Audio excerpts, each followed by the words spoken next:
후보자님, 2003년서부터 일정 기간 동안 NSC 상임위원장까지 이렇게 역임하시면서 국정원을 간접적으로 이렇게 살펴볼 기회는 있었죠? 예, 충분히 있었다고 생각합니다. 그때와 비교했을 때, 지금 후보자로 내정된 지는 얼마 안 됐지만은 그때에 비해서 국정원 직원들을 보니까 한 20년 만에 보니까 어떻게 더 발전해 있던가요? 활력이 넘치던가요? 아니면 그때보다 좀 의기소침해 있던가요? 예, 사실은 그 당시 만난 뒤에 또 제가 국정원하고 관련을 가진 다음에 한 20년 지났습니다. 그런데 그 사이에 여러 가지 국정원과 관련해서 여러 어려운 얘기들이 많이 있어서 또 흔들리는 얘기도 있어서 국정원 직원들이 짧게 좀 부탁드립니다. 예, 수준이 어떨까 했는데 들어와 보니까 촉이 살아있다. 상당히 수준이 높았고 역량이 있다고 보았습니다. 예. 대단히 죄송한 얘기지만은 저는 좀 의견이 다릅니다. 그래서 몇 가지 여쭤보겠습니다. 국정원이 지금 4차장 체제죠? 그죠? 예, 3차장, 2실장이지만, 예, 그러나 실제 차관급들입니다. 차관급이 4분이죠. 왜 차관급이 다른 조직에 비해서 4명이나 된다고 생각하십니까? 국방부 같은 데도 1명도 안 되는데. 저는 이렇게 생각을 합니다. 그만큼 업무가 복잡다기하죠.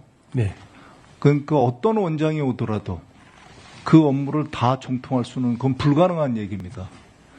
더군다나 국정원에 근무하지 않으셨던 분이라면 국정원만이 가진 특이한 환경을 알아보는데도 꽤 오래 걸릴 겁니다.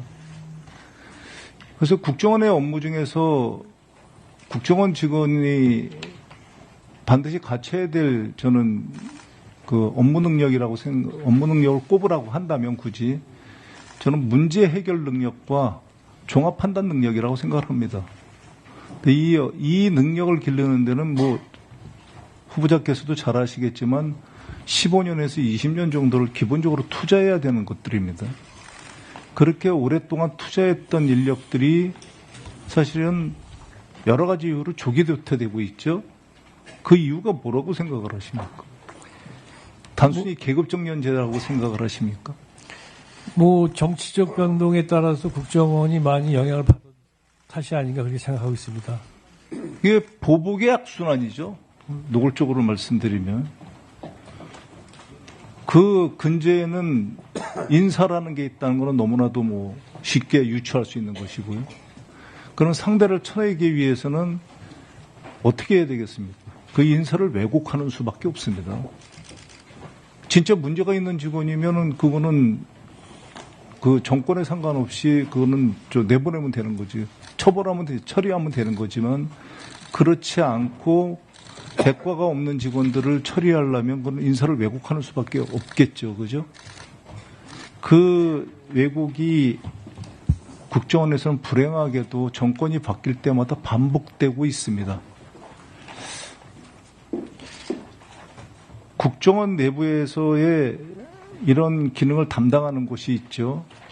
그죠? 감찰실, 감사관실, 네. 인사처가 간접적으로는 하긴 하지만, 국정원이 이런 내부에 경고하지 못한 점을 갖다가 시스템적으로 타파하려면 어떻게 해야 된다고 생각을 하십니까? 글쎄요, 다른 무엇보다도 국정원이 정치적인 영향을 받는. 저는 이렇게 생각을 합니다.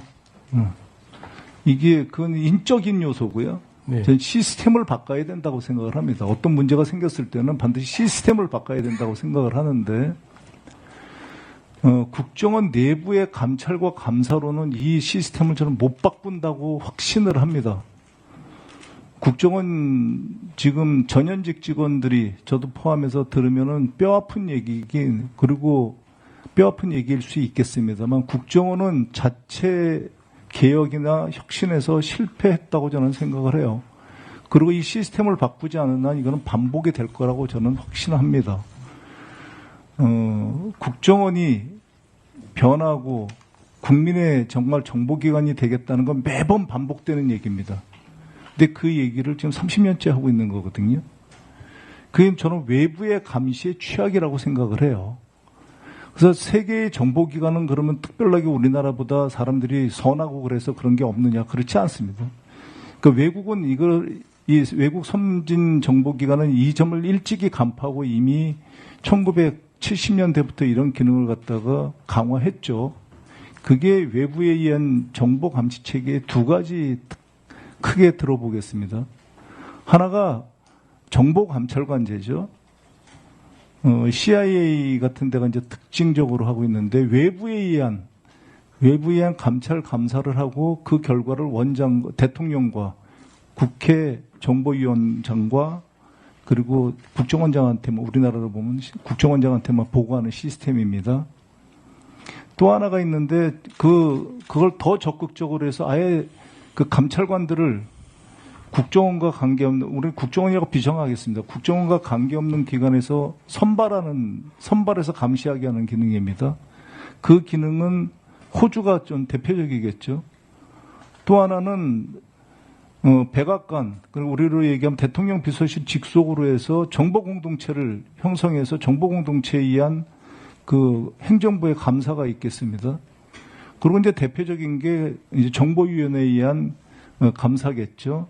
이 기능이 원활하게 돌아가지 않으면 국정원은 앞으로도 지금의 이 문제가 반복될 거라고 생각을 합니다. 여기에 대해서 어떻게?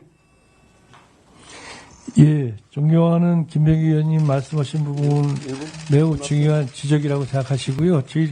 제가 국정원장이 취임한다면은 여러 가지 말씀하신 부분들을 갖다가 살펴보면서 저희 원 발전에 기여하도록 검토를 해보겠습니다. 1분. 예, 1분 더 주시고요. 비공개에서는 좀 더 디테일하게 이 건에 대해서 물어보겠습니다. 그러니까 준비 좀 부탁드리고요. 예. 생각보다 굉장히 뼈 아플 수도 있습니다. 왜냐하면 이 점에 대해서 제가 반드시 이 공개석상에서 짚어야 되겠다고 생각한 이유가 있습니다. 그러니까 국정원에서 반복되는 보안 누설입니다. 보안 누설. 또 하나는 그보다 훨씬 더 중요한 게 이 인사의 왜곡으로 인한 중요한 그러니까 능력 저하입니다. 사실 말씀하셨듯이 여기 보면은 NSC 책임자로 일할 당시에 국정원 정보 수집 능력을 강화했다. 저는 여기에 100% 동의합니다. 이게 원장님한테 당시에 사이버 디지털 정보에서 보장한 사이버 능력 강화를 예산을 통해서 지원해 주시고 잘하고 있습니다. 그게 지금의 국정원은 그나마 사이버 능력은 세계에서 가장 높은 정보기관으로 그래도 버티기 위한 안초했다고 생각을 하거든요. 그런 시스템 개혁을 통해서 사이버 능력을 강화했듯이 다른 분야도 그런 시스템 개혁을 통해 가지고 국정원의 업무 능력을 강화하기를 바라는 마음입니다.